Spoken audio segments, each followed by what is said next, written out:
Dalam upaya meningkatkan keandalan dan kualitas layanan infrastruktur penunjang ekosistem kendaraan listrik di seluruh Indonesia, Kementerian Koordinator Bidang Kemaritiman dan Investasi atau Kemenkomarves bersama Kementerian Energi dan Sumber Daya Mineral atau ESDM melakukan peninjauan terhadap kesiapan infrastruktur SPKLU PLN di wilayah PLN UP3 Madiun. Didampingi oleh Senior Manajer Niaga dan Pelayanan Pelanggan PLN UID Jawa Timur Martindar Jalurespati dan Manajer PLN UP3 Madiun Suhandopo, rombongan melakukan inspeksi ke SPKLU PLN di Res Area 575A, Res Area 575B, Res Area 626A, dan Res Area 626B.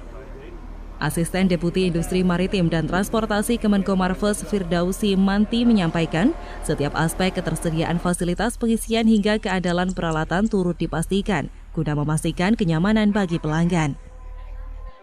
Jadi memang pemerintah terus mendorong penggunaan kendaraan ramah lingkungan, khususnya KBLBB atau kendaraan bermotor listrik berbasis baterai, agar masyarakat bisa beralih menggunakan kendaraan listrik.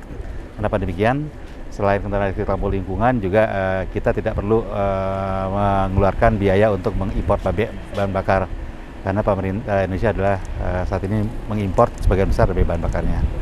Nah, untuk infrastruktur tentu perlu kita siapkan, teman-teman PLN juga telah menyiapkan agar masyarakat yang telah memiliki kendaraan listrik maupun yang belum bisa merasa nyaman ya kalau pergi kemana-mana, termasuk saat ini pada saat mudik.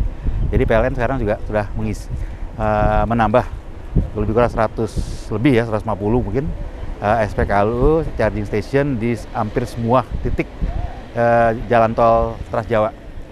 Jadi setiap jarak 23-25 km itu sudah ada SPKLU atau charging station ya. Mudah-mudahan nanti juga seluruh kedepannya selain dari rest area, tempat-tempat umum ya, fasilitas umum di tempat perbelanjaan, di mungkin bandara dan lain, itu juga perlu kita siapkan infrastruktur pengisian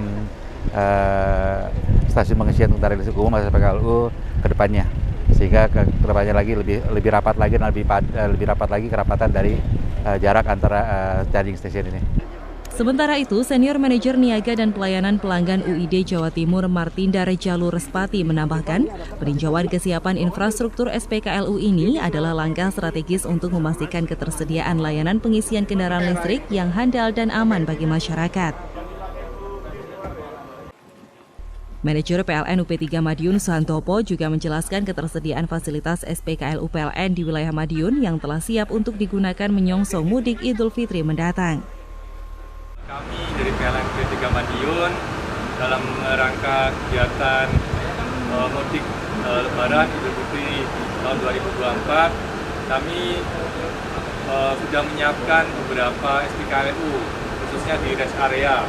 Jadi ada 6 rest area di wilayah kami itu sudah berdiri SPKLU, khusus di rest area 626A dan 626B ada SPKLU Ultra Fast Charging 200 kW, dan di SPKLU 575A dan B dan rest area 597A dan B ada masing-masing SPKLU dengan daya 50 kW dan 22 kW.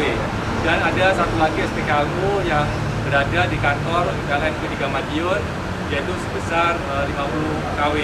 Diharapkan dengan adanya SPKLU ini membuat pemudik yang menggunakan mobil listrik merasa lebih nyaman, tenang dalam berkendara sampai tujuan. Peninjauan kesiapan infrastruktur SPKLU PLN ini merupakan bagian dari upaya pemerintah dalam mendukung penggunaan kendaraan ramah lingkungan serta memastikan ketersediaan infrastruktur yang mendukungnya. Diharapkan dengan semakin meningkatkan infrastruktur pendukung ekosistem kendaraan listrik dapat mendukung visi pemerintah untuk meningkatkan aksesibilitas energi bersih dan berkelanjutan di tanah air. Andi Hertana, Madiun, Sakti TV.